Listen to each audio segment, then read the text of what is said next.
Hi， 呢度葉天恩塔羅頻道啊。呢期間 Angel Love Message Shots， 請先靜落嚟，深呼吸，揀以上呢四組。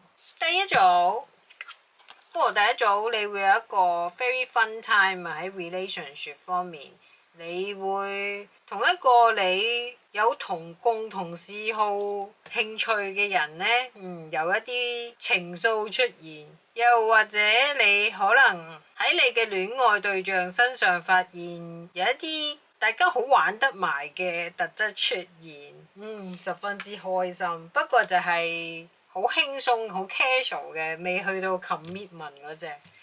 第二組，哇！第二組哇，忽然間咁 heavy。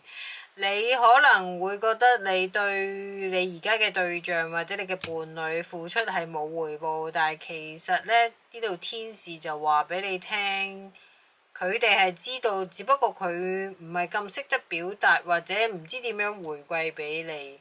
放心啦。第三組，哇！第三組你係一個非常之獨特嘅一個人嚟嘅，而你如果能量高嘅話呢，你會覺得冇人能夠明白你，或者你係不分主義，或者係情願一個人會比較好啲。但係呢度 Angel 呢就話俾你聽，其實你係呢個諗法令到你自己呢就限制咗自己。而家你需要放低你呢個諗法，嘗試走出去，俾多啲人認識你。你要 show up yourself 啊，咁先至可以 show up for others。第四組，第四組有新戀情出現喎，而且呢度 Angel 話俾你聽呢係安全嘅。咁當然喺呢個網絡世界或者呢個世界呢，都有好人同壞人嘅，咁係要注意，但係亦都要多啲觀察咁樣，係安全嘅。